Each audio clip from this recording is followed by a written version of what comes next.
Hello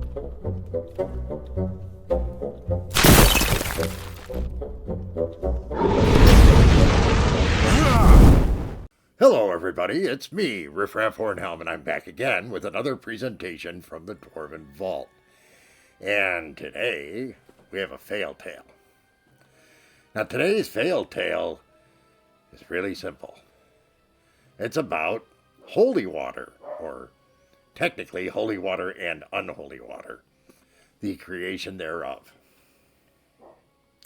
Now for those of you who play 5e, you look at this and, well, what's the big deal? I've got 25 gold pieces worth of powdered silver. I've got my ritual that I have to do. I use one spell slot. Me or a paladin, we can create it in job lots. That's pretty handy, right? Well, back in the day, that's not the way it was. And specifically in 1E, the creation of holy water was a lengthy and arduous task that required a full day of meditation, a series of spells and a ritual, and then a good 8 hours of rest afterwards. And you had to have the right equipment for doing it. You had to have a font and a basin. And the size of the basin and font, I guess, really more the basin, determined how much holy water you could create. Now, obviously, these things aren't given out for free, and the cost is in the thousands and thousands of gold pieces in order to create both the pure metal basin and the beautiful font that goes with it. Well, that's not that bad. Once I have that, I can make as much as I want, right? Nope. Use it once. After that, the gods look at it unfavorably because you didn't think enough of them to make it special for them. Pretty difficult. Now, there's not just one spell involved. There is a series of them, starting with create water, and it goes on from there. And like I said, it's a full day. And like a lot of magic, any significant disruption stops the whole process. Got to start all over. Now, of course, as I said, in 1E, the size of the basin was limited. The size is determined by the number of vials of holy water or unholy water it would produce. The largest that's listed in the Dungeon Master's Guide is for 50 vials. In that case, the basin must be made out of platinum, and the cost of the metal itself is between 11,000 and 30,000 gold pieces. There's additional costs involved with it because it's a bigger basin, and that adds a couple of grand onto it. That's some pretty serious cash there, folks. That's an awful lot of gold pieces just to create the opportunity for a one shot on 50 vials of holy water or unholy water. It's amazing that, number one, a cleric would ever have any.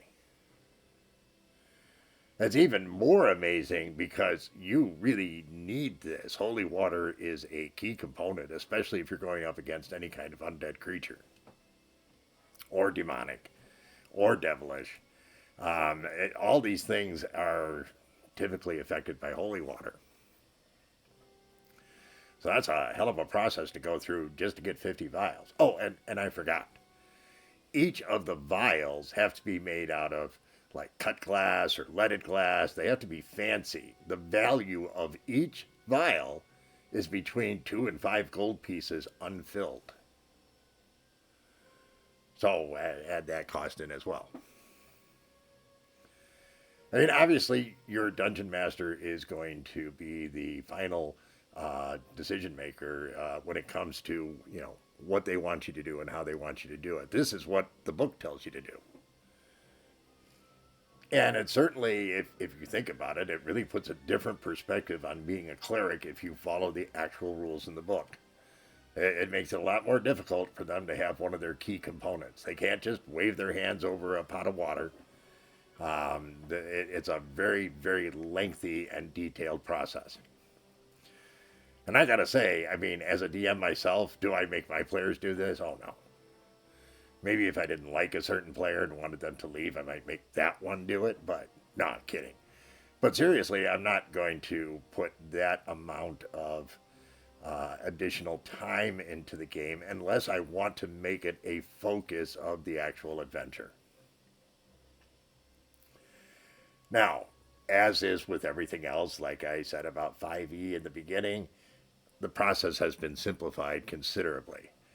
The option for making unholy water is really not in 5e. That's left to DMs to decide entirely.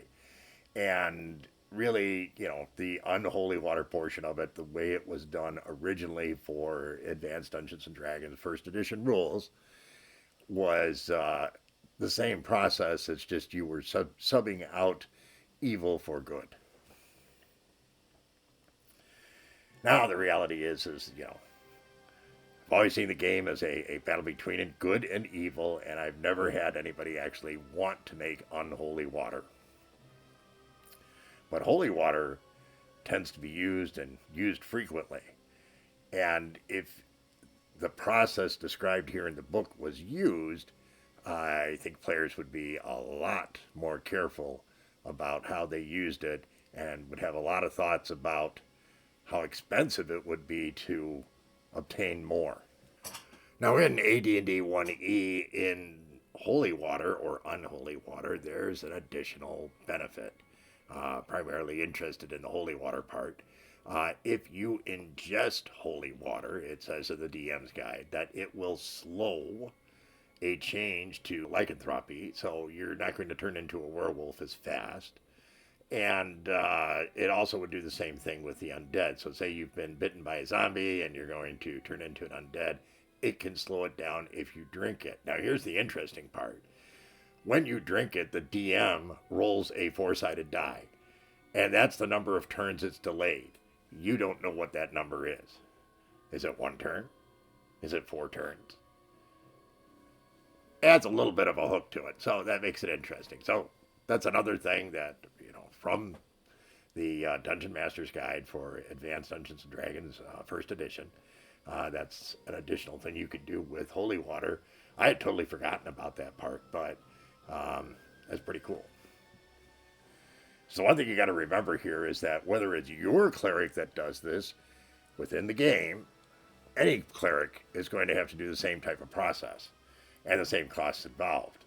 And I'm sure it's going to be expecting a rather significant donation to their deity or perhaps their own personal needs. You never know. It doesn't really matter. It's going to cost money if you do it the way the book originally put it out. So the fail tale today is well, this was like putting a weight and a chain on everybody who was a cleric, especially if you were going to go into a dungeon where you knew it was highly likely you were going to run into undead. That's kind of a fail for me. The process should have been easier. I'm not sure that the way it is in 5e isn't too easy, but at the same time, it needs to be a lot easier than what was described in the original 1e. So that, my friends, is our fail tale of the day. I hope you found this interesting, educational, amusing, all that kind of good stuff. If you did, please be so kind as to leave us a like. Consider subscribing if you haven't. Definitely come back and see us again real soon. Leave us comments, share with your friends. And we hope to see you the next time around. We thank you so much for your very kind support. Take care, everyone, and remember, dwarves rock!